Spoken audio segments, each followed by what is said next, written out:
dan saat kita adu lomba tarik tambang.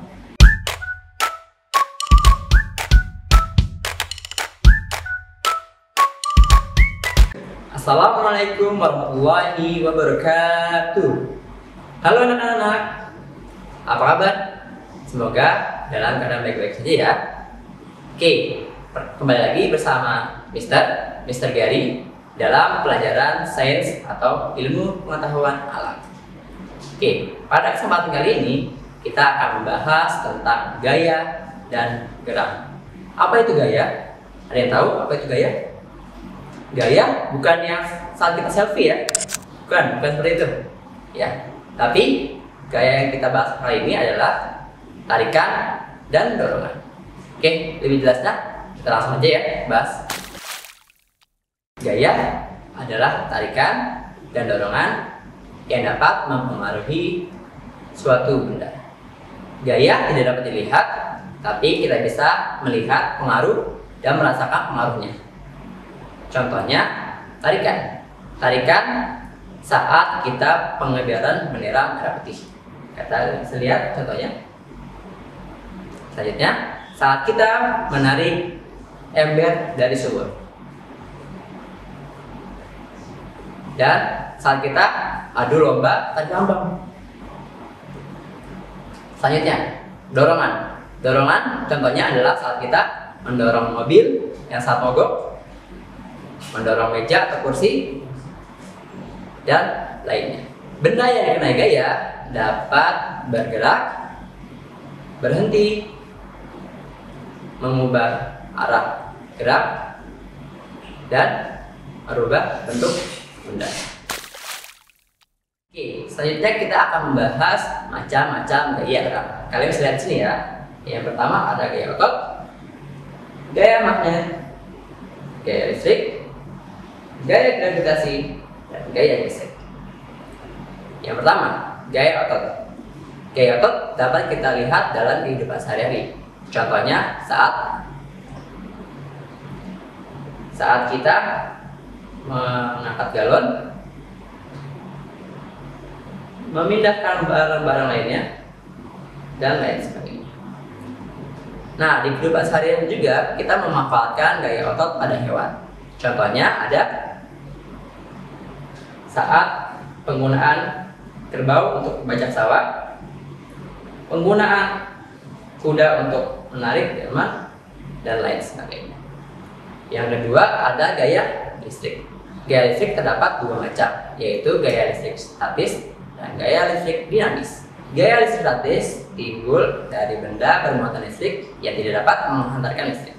Sedangkan gaya listrik dinamis timbul oleh benda yang bermuatan listrik yang dapat menghantarkan listrik. Pemanfaatannya, gaya listrik adalah, kalian bisa lihat ya, di kehidupan sehari-hari kita memanfaatkan gaya listrik sebagai penggunaan alat elektronik. Contohnya seperti kipas, televisi, lemari, AC, dan lain-lain. Selanjutnya, yang ketiga adalah gaya magnet. Gaya magnet merupakan gaya tarik atau menarik benda-benda logam. Contohnya seperti paku. Benda logam yang dapat ditarik oleh magnet disebut dengan benda magnetik. Sedangkan yang tidak dapat ditarik oleh magnet disebut benda non-magnetik atau biasa disebut diamagnetik. Lanjut, keempat adalah gaya gravitasi atau gaya tarik bumi. Kalian bisa lihat contohnya di sini. Ini adalah proses jatuhnya apel ke tanah. Itu menandakan bahwa adanya gaya gravitasi atau disebut gaya tarik bumi yang menyebabkan buah apel dapat jatuh ke tanah. Yang terakhir adalah gaya gesek. Gaya gesek adalah gaya hambatan yang terjadi apabila dua permukaan saling bersentuhan. Contohnya, saat kalian menggelindingkan bola di tempat yang kasar atau di tempat yang halus. Kalian bisa lihat pada contoh berikut.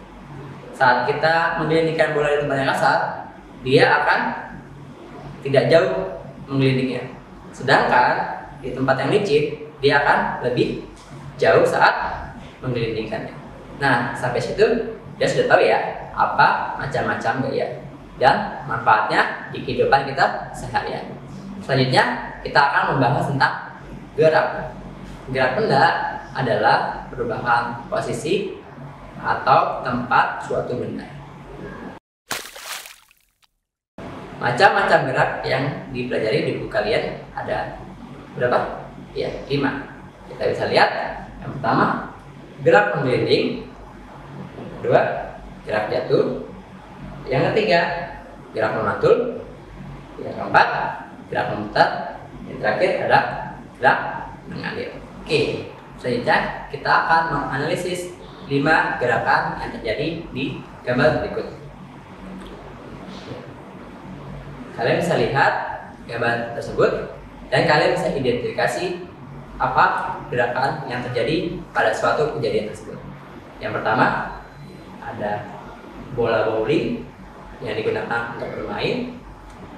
Yang kedua, ada buah apel yang jatuh ke tanah.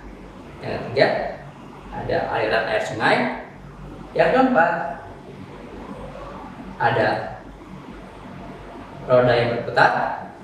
Yang terakhir, ada bola basket yang dimainkan.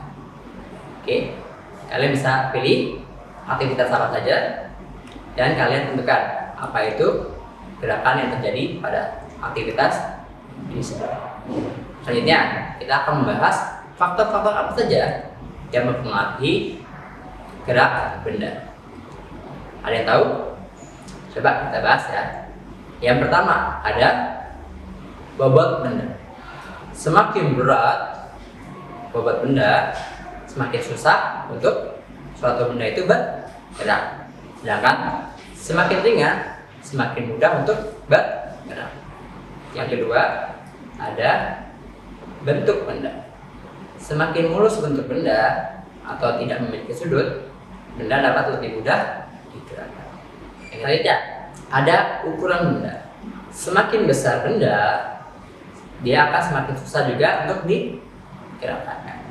Yang keempat, ada kekasaran pada permukaan benda.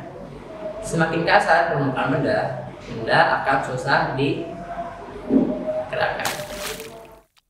Itulah faktor-faktor yang mempengaruhi gerak benda.